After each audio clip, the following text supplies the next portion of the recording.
नमस्ते साथियों, स्वागत है आपका एक बार फिर से इस इम्पोर्टेंट वीडियो में। और आज हम आरआरबी एनटीपीसी ग्रेजुएट 2025 का कट ऑफ का एनालिसिस करने वाले हैं भुवनेश्वर जोन के लिए। तो जैसे मैंने आपको कल बताया था कि हम कल भुवनेश्वर का करेंगे, तो काफ़ी कमेंट्स और मैसेज बच्चों के आ रहे थे भुवनेश्वर जोन के लिए। तो आज आपके लिए भुवनेश्वर जोन का वीडियो लेके आया हूँ। ठीक है, तो इससे पहले जितने जोन के हमने वीडियो किए हैं, अगर आपने नहीं देखा है तो डिस्क्रिप्शन में प्लेलिस्ट का लिंक है, जाइए क्लिक कीजिए और देखिए, सारे वीडियो हम मिल जाएंगे। और कुछ जोन जो बचे हैं उनके आने वाले समय में हम अपलोड करेंगे, उनका एनालिसिस करेंगे और आपको इमीडिएट उसका नोटिफिकेशन मिल जाए, इसलिए चैनल को सब्सक्राइब करके बेल आइकन को ऑल पे प्रेस कर लीजिएगा। और वीडियो पसंद आए तो लाइक और शेयर जरूर कीजिएगा। ठीक है, जैसे कि आपको पता है कि आरआरबी एनटीपीसी 2025 ग्रेजुएट लेवल, जिसका सीबीटी आपने क्लियर कर लिया, सीबीटी 2 आपने 10 जुलाई को दिया था, जिसकी आंसर की आ चुकी है और आंसर की के हिसाब से आपका क्या स्कोर बन रहा है आपने देख चुके हैं। अब आपको इंतजार है इसके रिजल्ट का कि सीबीटी 2 का रिजल्ट आएगा। तो एक बात मैं यहाँ पर क्लियर करता हूँ, जो सीबीटी 2 का रिजल्ट आएगा, जैसे कि आरआरबी एनटीपीसी ने 5 पोस्टों के लिए वैकेंसी निकाली थी, तो जिसमें से 3 पोस्टों का रिजल्ट अभी आएगा। और ये कब आएगा? आपको सितंबर के फर्स्ट वीक में देखने को मिलेगा, क्योंकि एक कैटेगरी नंबर 2 स्टेशन मास्टर का रिजल्ट आएगा, क्योंकि उसके लिए साइको एप्लीकेबल है। और कैटेगरी नंबर 4 यानी कि जूनियर अकाउंट असिस्टेंट, और कैटेगरी नंबर 5 यानी कि सीनियर क्लर्क कम टाइपिस्ट, ये 3 पोस्टों का रिजल्ट अभी आएगा। और गुड्स एंड मैनेजर और सीसीटीएस का रिजल्ट अभी नहीं आएगा, क्योंकि उसमें फाइनल जो सिलेक्शन होगा वो सीबीटी 2 के मार्क्स के बेसिस पे होगा, इसलिए अभी उसका रिजल्ट नहीं आएगा। क्योंकि अभी वैकेंसी के 8 गुना क्वालिफाई किए जाएंगे साइको और टाइपिंग टेस्ट के लिए, जो कि टेंटेटिवली शेड्यूल है 30 सितंबर 2026 को। ठीक है, तो अपनी तैयारी को जारी रखें, टाइपिंग की और साइको की तैयारी जारी रखें। और टाइपिंग की कैसे आपको करनी है ये मैं लास्ट में बताऊंगा आपको, कि किस हिसाब से आपको टाइपिंग की प्रैक्टिस करनी है, ताकि आप टाइपिंग आसानी से निकाल पाए। ठीक है, तो जैसे मैंने बताया कि अभी 3 पोस्टों का रिजल्ट आएगा, तो हम 3 पोस्टों का एनालिसिस कर रहे हैं। उसके बाद हम करेंगे जब इनका खत्म हो जाएगा और एक बार आपका स्कोर कार्ड आ जाएगा, तो स्कोर कार्ड से हमको एक्यूरेटली पता लग पाएगा कि आपके नंबर क्या है, और उसके बेसिस पे हम सिर्फ सिंगल वैकेंसी पे सिंगल आदमी को सिलेक्ट करेंगे, उसके हिसाब से कट ऑफ हम डिसाइड करेंगे, तो वहां पर ज्यादा एक्यूरेसी आएगी। तो इसलिए मैं अभी सिर्फ 3 पोस्टों का निकाल रहा हूं। और आप देख रहे हो कि जो भुवनेश्वर जोन में स्टेशन मास्टर और सीनियर क्लर्क की वैकेंसी है, जूनियर अकाउंट की वैकेंसी है नहीं। ठीक है, तो अब यहाँ आप देख सकते हो कि जो ग्रीन कलर में मैंने लिखा है कि वैकेंसी 2024 में कितनी थी और 2024 में कट ऑफ कितना गया था, और उसी हिसाब से वैकेंसी में 2025 में कितनी है, तो कितना कट ऑफ जा सकता है। अगर आप स्टेशन मास्टर की देख सकते हैं, जो कैटेगरी लेवल 2 है, कैटेगरी नंबर 2 है, और जो लेवल अगर पे लेवल की बात करें तो 6 है। ठीक है, और यहाँ पर 24 में कोई वैकेंसी नहीं थी, तो इसका कट ऑफ भी नहीं है हमारे पास। और वैकेंसी यहाँ पर पिछले साल जो वैकेंसी थी वो सीनियर क्लर्क और जूनियर अकाउंट असिस्टेंट की थी। ठीक है, तो उसके बेस पे हम यहाँ पर लेंगे, वहां पर भी आ जाएंगे और यहाँ पर भी। और ये जो मैंने कट ऑफ लिया है, यहाँ पर दोनों वैकेंसी थी, जूनियर अकाउंट असिस्टेंट और सीनियर क्लर्क पिछले साल, तो उसमें से जो ऊपर वाला कट ऑफ है वो मैंने लिया है यहाँ पर, कि जो ज्यादा वाला कट ऑफ है, ताकि एक हमारी एक्यूरेसी मेंटेन कर बन पाए वहां पर। ठीक है, तो आप देख सकते हैं, हम स्टार्ट करते हैं। यहाँ पर देखो वैकेंसी यहाँ सीनियर क्लर्क कम टाइपिस्ट की है और स्टेशन मास्टर की है। ठीक है, तो क्या कट ऑफ जा सकता है वो हम देखते हैं। अब यहाँ पर देखो, यहाँ कोई वैकेंसी है नहीं, स्टेशन मास्टर की थी नहीं पिछले साल, वो तो कट ऑफ भी नहीं है। और वैकेंसी यहाँ पर आपकी सिर्फ यूआर, ईडब्ल्यूएस और एक ईएसएम की है, यानी एक सर्विसमैन। यहाँ पर 3 वैकेंसी आपके पास, यहाँ पर तो कोई है नहीं, तो कट ऑफ की जरूरत नहीं है। और अगर सीनियर क्लर्क की बात करें तो यहाँ ईडब्ल्यूएस की वैकेंसी नहीं है, तो यहाँ पर भी हम इसको हटा देते हैं। ठीक है, तो अब हाईएस्ट कट ऑफ हमको लेना है, तो बस हम उसी हिसाब से लेंगे, क्योंकि वहां पर कट ऑफ ज्यादा जाएगा और यहाँ पर कट ऑफ कम जाएगा, बस ये हमको देख लेना है।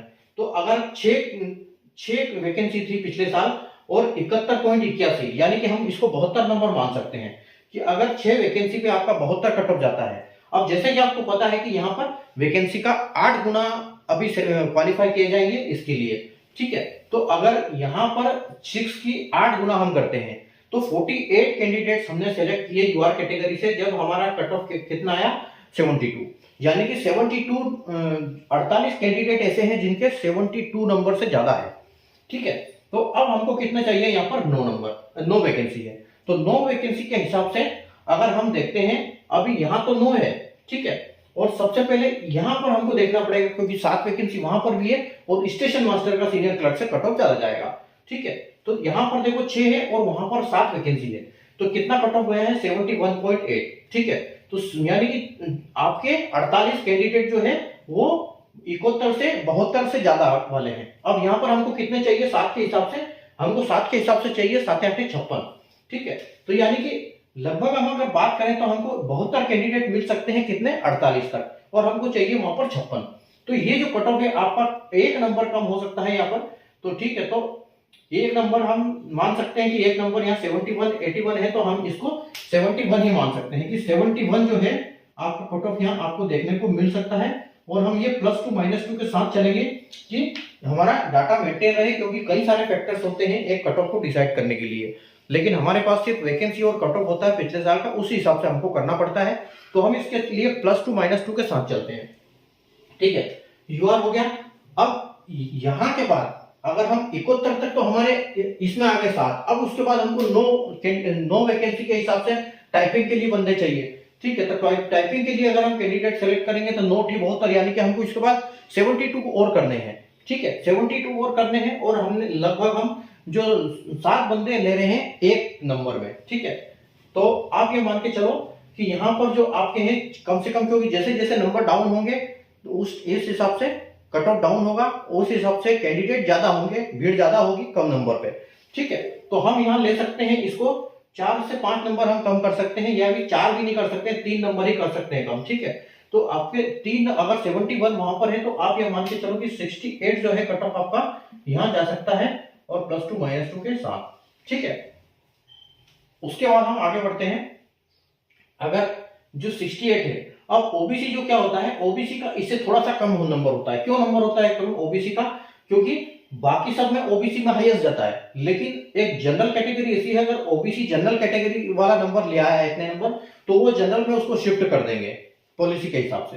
तो इसके लिए इसका 1 नंबर कम ही रखना पड़ेगा। तो इसकी 2 वैकेंसी है, तो 68 है, तो हम इसको 68 या 67 मान सकते हैं कि आपको 67 जा सकता है ये +2 -2 के साथ। ठीक है, अब इससे थोड़ा सा कम जाता है किसका, वो ईडब्ल्यूएस कैटेगरी का। ठीक है, लेकिन ईडब्ल्यूएस की यहाँ वैकेंसी नहीं है, तो ईडब्ल्यूएस वाले हाईएस्ट कैंडिडेट जो है वो कहां जाएंगे, वो यहाँ पर आ जाएंगे, और वो किस हिसाब से आएंगे 72 के हिसाब से। तो 72 यानी कि 68 यहाँ गया, तो यहाँ पर ईडब्ल्यूएस वाले जो है 68 हो जाएंगे। ठीक है, तो यहाँ ईडब्ल्यूएस के 68 आएंगे। ठीक है, और उसी हिसाब से अब ये वाला खत्म हो गया, सिर्फ एक सर्विसमैन का बचा है, तो एक सर्विसमैन का भी हम देख लेते हैं। एक सर्विसमैन का देखो यहाँ पर पहले 2 वैकेंसी थी तो 47 कट ऑफ गया, यानी कि 2 गुना 8 16 कैंडिडेट सेलेक्ट किए इन्होंने, तो 47 से ऊपर 16 इनको मिले। अब हमको चाहिए 1 ही, तो यहाँ से 4 से 5 नंबर बढ़ने की संभावना रहेगी इसको। तो आप 50 के आसपास हम लेके चलते हैं, तो 50 +2 और -2 यहाँ आपको ये मिलने वाली है। और एक वैकेंसी आपकी यहाँ पर भी है, तो यहाँ पर हम इससे 1 नंबर ज्यादा ले लेते हैं, यहाँ आपको 51 +2 और -2 देखने को मिल सकता है। ठीक है, तो ये कट ऑफ रह सकता है एक सर्विसमैन के लिए। अब बस हमारा बचा है सीनियर क्लर्क के लिए सिर्फ 2 वैकेंसी, एससी और एसटी के लिए। तो ओबीसी के बाद ईडब्ल्यूएस आता है, तो ईडब्ल्यूएस की तो वैकेंसी है नहीं। अब आते हैं हम एससी के लिए, तो जो एससी होता है ये कम से कम 1 या 2 या 3 नंबर इससे कम होते हैं, तो हम इसको ले लेते हैं 65।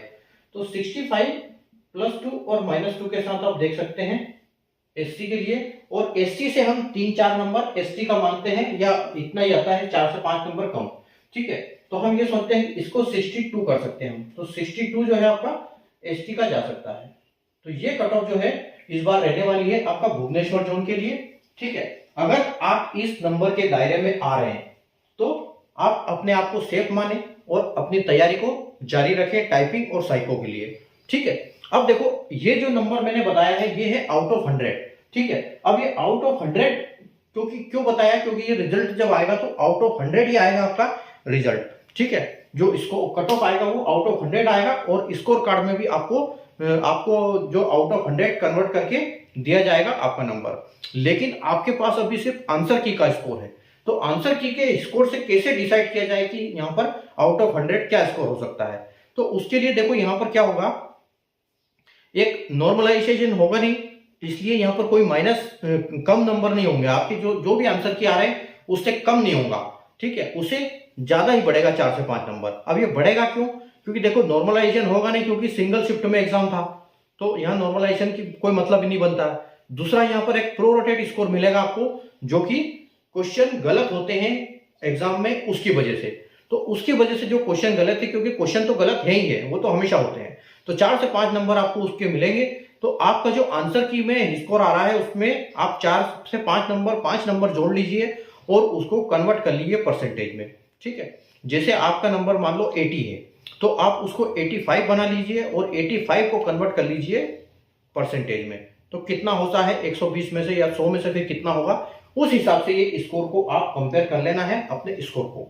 ठीक है, तो ये बात हो गई हमारी कट ऑफ की, और स्कोर को कैसे हम कैलकुलेट करेंगे उसको, और कैसे हम कंपेयर करेंगे। ठीक है, अब जैसे कि मैंने आपको बताया फर्स्ट में कि हम टाइपिंग के ऊपर बात करेंगे। तो टाइपिंग के ऊपर क्या होता है कि जैसे आंसर, क्वेश्चन आंसर क्या होता है, जीके हो गया, आपका मैथ्स हो गया, रीजनिंग हो गया, ये सब चीज प्रैक्टिस से हो जाती है। लेकिन जो टाइपिंग होती है वो क्या है, एक लॉन्ग प्रैक्टिस चाहिए उसके लिए। तो काफी लंबे समय से उसकी जो प्रैक्टिस कर रहा है उसके लिए कोई दिक्कत नहीं होगी। दिक्कत किसको होगी, जो महीने 15 दिन 2 महीने से कर रहा है। ठीक है, तो उन कैंडिडेट्स के लिए मैंने एक ऐसा वीडियो बनाया है, एक टिप्स वाला, मेरे एक्सपीरियंस के हिसाब से, क्योंकि पिछली बार 28 दिसंबर को मैंने टाइपिंग दी थी और क्लियर भी करी है। तो कैसे वो टाइपिंग को क्लियर किया जाए, उसके लिए मैंने 8 टिप्स बताई है कि जब टाइपिंग आप करोगे तो आपको किन चीजों का ध्यान रखना है, किन चीजों को अवॉइड करना है, तो आपकी टाइपिंग आसानी से निकल पाए। अगर आपने उस 8 टिप्स का जो अमल कर लिया सही से, और उसको पेन से लिखो कि वो 8 चीजें क्या क्या है, और उस कागज को अपने कंप्यूटर के पास चिपकाओ, और उसके हिसाब से बार बार उस चीजों को देखो कि हाँ ये चीज ध्यान रखना है। जब बार बार प्रैक्टिस करो तो उस चीजों को ध्यान रखो, उसको यूज करो उसके टाइपिंग के साथ, ताकि आपको वो चीज जो टाइपिंग अमल में आएगी, आपकी आदत में आएगी। जब वो चीजें आपकी आदत में आ जाएगी तो आप आसानी से टाइपिंग निकाल पाएंगे। ठीक है, तो टाइपिंग आपको क्या है वो 8 चीजें, उसके लिए मैंने डिटेल वीडियो बनाया है। तो वो वीडियो आपको कहां मिलेगा, आई बटन में। तो आई बटन में मैं उस वीडियो को दे दूंगा, तो आप वहां से उस वीडियो को देख सकते हैं, क्लिक कीजिए और यहाँ पर आराम से उस वीडियो को देखिए और समझिए कि क्या वो 8 टिप्स है जिससे आपकी टाइपिंग आसानी से निकल पाए। और उसकी अभी से प्रैक्टिस में लग जाइए, क्योंकि लगभग आज 15 तारीख हो चुकी है। तो 15 तारीख हो चुकी है, यानी कि अब आपके पास करेक्ट 1.5 महीना बचा हुआ है। तो 1.5 महीने के हिसाब से अपनी तैयारी करें। 1 महीने भी अगर आपने उस अमल कर लिया उन टिप्स को, तो आपको आराम से वो आप टाइपिंग निकाल पाएंगे।